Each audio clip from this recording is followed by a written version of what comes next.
Македонија вечерва добива техничка влада 100 дена пред избори. Кои се вашите очекувања од оваа втора техничка влада за Македонија? Па знаете што, уствари никој не треба никакви очекувања да има од техничка влада. Техничката влада треба да го направи тоа што пишува нивниот наслов. Односно технички да го овозможи некаков фер пристап со помалку недоверба кон еден нормален фер изборен процес.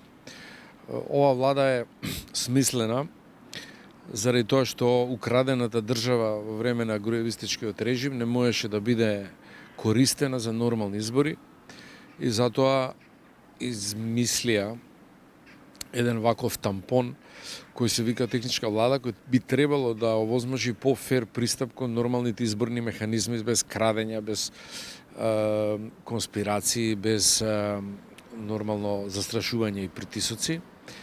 И не треба да заборавиме, таа е дел на процесот кој ни овозможи демократија. Не можеме сега да кажеме, бидејќи нашите се на власт, а техничка влада неа потреба, тоа е пребрзо се каже. Значи, таа ја има таа логика да овозможи на опозицијата чувство дека, а и на граѓаните пошироко, дека процесот ќе биде дополнително фер обезбеден и ја мислам дека тоа така ќе се случи. Дали министрите кои, заменици министри кои се менуваат, сега тука некакви кадровски промени ќе прават, не треба се очекува, не треба биде параноичен во таа смисла.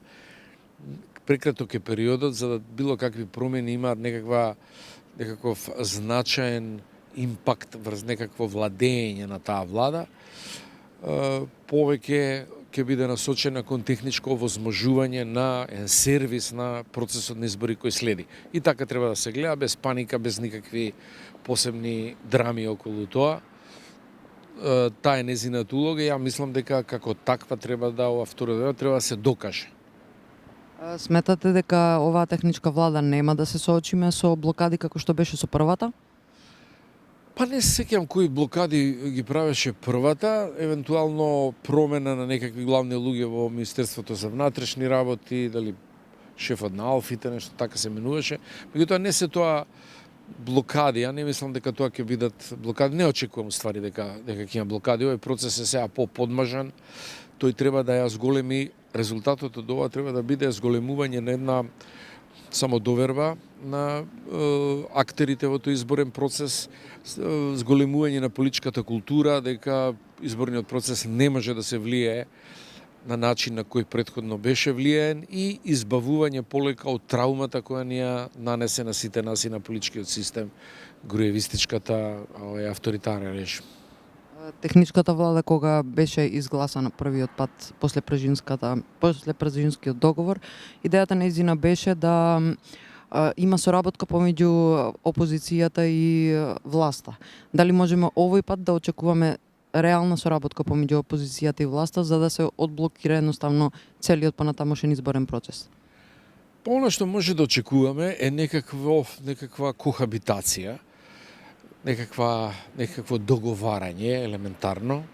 Мислам дека јавноста ќе биде вклучена сакала некела во тоа, бидејќи се ќе биде некако ачик, отворено, транспарентно. Така што не мислам дека ќе има можности за некакви мрачни сценарии, некакви блокади, некакви кочници, бидејќи тоа ќе биде изложено на судот на јавноста. Мислам дека актерите ќе се однесуваат пристојно.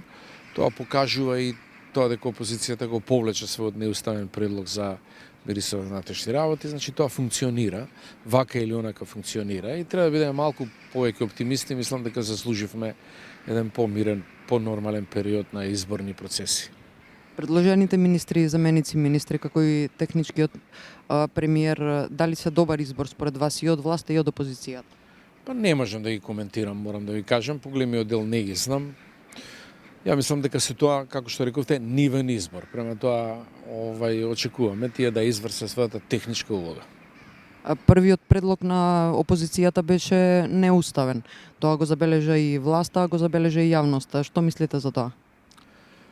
Па не можам да го оценам. Не знам зашто се одлучиле за тоа, затоа што е тоа очигледно дека ќе најде на коментари и повлекување. Не знам зашто некој вели дека е тоа провокација, се обиделе да провоцират, не е важно, меѓутоа гледате, тој процес на горе-долу транспарентна расправа за тоа кој е што, овозможува да искочиме сепак конечно со некакви законски и уставни решенија и тоа е добро. Тоа е добро.